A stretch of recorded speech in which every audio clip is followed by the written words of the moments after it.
Hey, say it's a merry way day. Wait, I'm auditioning right now. Okay. This is Hollywood She's style. I mean, I've been waiting for a director like this. Okay. Discovery. There's a lot of discovery. And I think one of the skills that actors need in communicating with a director is to be able to be fluid, not to come in too rigid with what you're going to do. Be very prepared. Have those options for the director, but some directors don't know what they want, and that's when the real challenge starts happening for an actor, because at that moment you have to really take charge of your performance. You have to understand the arc of the whole picture of where you're planning on going, and hopefully that has been discussed up front. Sometimes it is, and you have rehearsal time, and most of the time you don't. And in the spectrum of working with a director, I would say one thing, and this might apply. When you make a choice and you do the scene and the director looks at it and says, you know, there was something about this I'd like to change, and they give you like, you were too this, or you were too angry, lighten it up. Now, you know, you don't want to just lighten it totally up and get insecure. You want to trust yourself. That part of the creative process is a subliminal thing. Just the fact that you heard what he had to say means that it might have gone in there. And the more you trust that, I've even not made a change in my head. And then when it was done, he says, that's exactly what I wanted. And I realized after many, many years that it was the intuition. It went in, the brain heard it. You don't have to totally change it. And so it's such a collaboration. I'm going to just answer this in a very different way. How badly do you want it? Those that want it are there. They're there 24/7 to get it. And if you can't do that, then redefine what piece of it you want to do. You may be lucky. I believe in luck. I had lots of it. I don't think I ever would have gotten a job without some luck. But I do know, and I remember once, I was one of the only students that I know who studied with Lucille Ball. Are you unpopular? Well, are you? The answer to all your problems is in this little old bottle.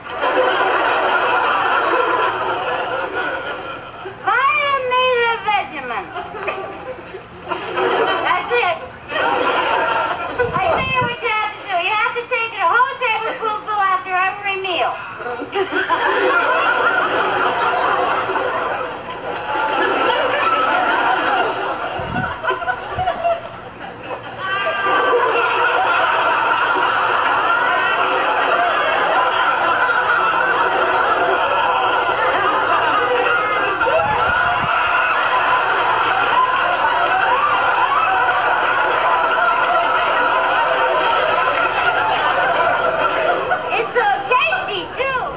She gave one class, and I was fortunate enough to be picked because I was doing comedy at the time.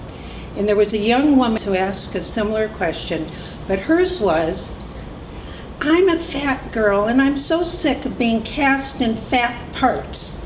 What can I do? Well, Lucy just looked at her and she said, wait a minute, aren't you a fat girl? And she said, yes. She said, you don't have gratitude that you're being cast? And she said, remember, there are so many fat girls lined up, ready to take your place. And that is what I'm saying to you. How badly do you want it? What are you willing to sacrifice? What are you willing to do? And if you're a mom and you have kids at home, that's a whole other thing. I've sacrificed. I mean, I've been flying. I'll drop what I'm doing and fly out there as soon as I know. But like you said, family mom is. Okay, and may I add one thing? I'm going to continue the Lucy dialogue. What better can that be? Anyway, Lucy said to a mother. The mother said, you know, I'm in a quandary. Should I give up my career for my children, or what should I do? And Lucy said to her, The day you had that child, you made that decision. Your children are first. So I said, I expected to only do the show for a year and then have some like home movies to show the baby that I had just had, you know, when she grew up. And no one knew it was going to go on this long or get that big or the business would snowball. My success was never labeled success by anyone close to me.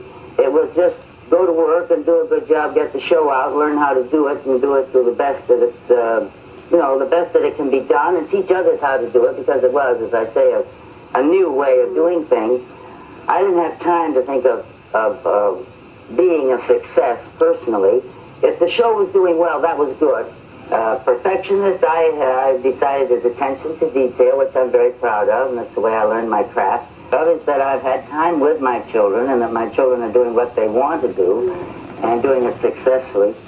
And, you know, that was her idea, and I feel the same way. I was on General Hospital, all the people watching me, I got pregnant, I negotiated, so I didn't work 18-hour days and nurse my baby on the set, and I'm grateful for that.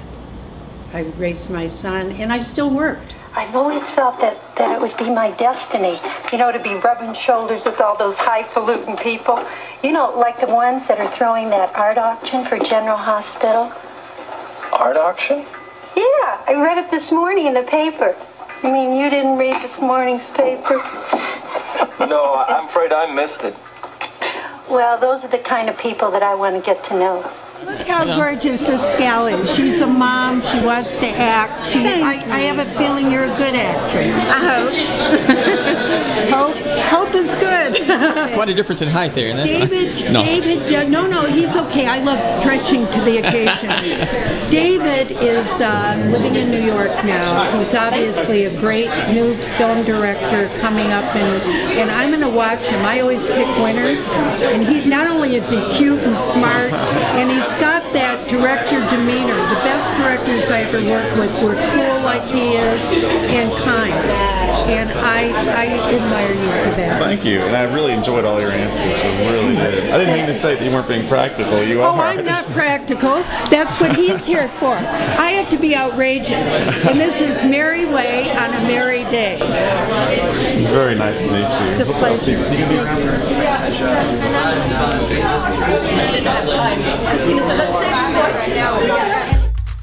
Hey, say it's a Merrie Way day, up the way, your way. Sun is up, happy, happy, happy day. Love, love, love's way.